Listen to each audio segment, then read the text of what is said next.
بسم اللہ الرحمن الرحیم۔ ناظرین اکرام، السلام علیکم ورحمۃ اللہ وبرکاتہ۔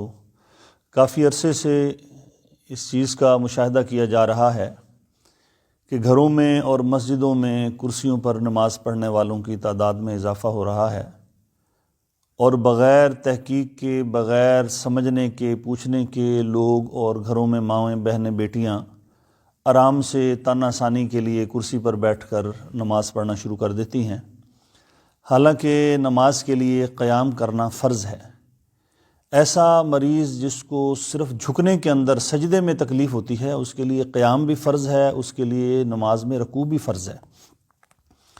اور میں دیکھتا ہوں بازار میں مسجد ہے، لوگ آتے ہیں، موٹر سائیکل پہ آتے ہیں، اپنے شاپنگ کرتے ہیں، سامان اٹھاتے ہیں، لیکن مسجد میں آئیں گے، کرسی آرام سے لیں گے اور کرسی پر بیٹھ کر ہی وہ پوری نماز شروع کرتے ہیں۔ اس سے نماز نہیں ہوتی۔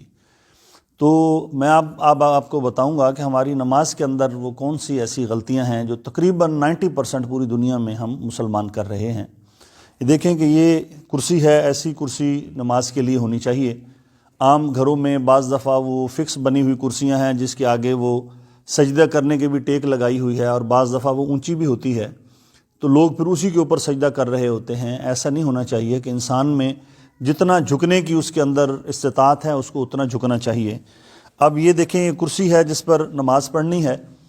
اب میں قیام کی مجھ میں طاقت ہے تو میں اپنی نماز جو ہے وہ قیام کی حالت میں شروع کروں گا، اور اسی طریقے سے پھر رکوع کرنے میں بھی مجھے آسانی ہے تو میں رکوع بھی نماز کے اندر ایسے ہی کروں گا۔ اب سجدے کی تکلیف ہے تو میں کرسی پر بیٹھ کر جو ہے وہ اپنا سجدہ کروں گا۔ اور اس سجدے کے لیے آپ نے دیکھا ہوگا کہ لوگ جو کرسیوں پر نماز پڑھتے ہیں ان کے اندر جو بڑی غلطی یہ ہے کہ وہ نماز کرسی پر شروع کر کے رکوع کے اندر وہ اتنا جھکتے ہیں، اور پھر سجدے میں جانے کے لیے آپ نے دیکھا ہوگا 90% یا 95% لوگ ایسے سجدہ کرتے ہیں۔ یہ بالکل غلط بات ہے، پتہ نہیں کہاں سے لوگوں نے لے لی ہے۔ ایسے سجدہ نہیں کرنا۔ وہ میرے بزرگ اور مائیں بہنیں بیٹیاں جن کو رکوع اور سجود میں شرعاً واقعی اتنی تکلیف ہے کہ نہ وہ کھڑی ہو سکتی ہیں نہ وہ بیٹھ سکتی ہیں، ان کے لیے یہ ہے کہ جب وہ نماز پڑھ رہی ہیں یا وہ حضرات جو نماز پڑھ رہے ہیں رکوع میں وہ اتنا جھکیں گے، سمیع اللہ لمن حمیدہ کر کے۔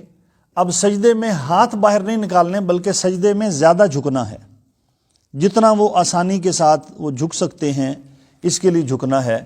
تو یہ طریقہ بالکل غلط ہے کہ جو لوگ رکوع میں تو اتنا جھکتے ہیں اور سجدے میں ہر کوئی اپنا ہاتھ باہر نکالتا ہے۔ یہ غلطی ذہن میں رکھیں کہ سجدے میں باہر ہاتھ نکالنا کوئی جائز نہیں ہے اور کوئی ضروری نہیں ہے، نہ یہ کوئی دین کا مسئلہ ہے۔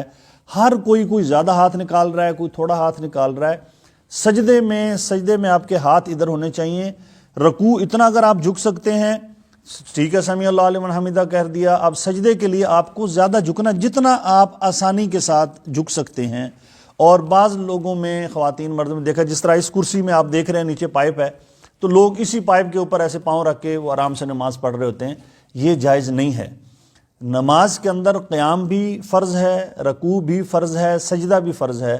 تو کرسی پہ وہ میرے مائیں بہنیں بیٹیاں بھائی جتنے بھی ہیں، سب سے پہلے قیام تو ہم سب کر سکتے ہیں۔ جب باہر سے آپ چل کے آ رہے ہیں تو اس کا مطلب ہے آپ قیام کر سکتے ہیں۔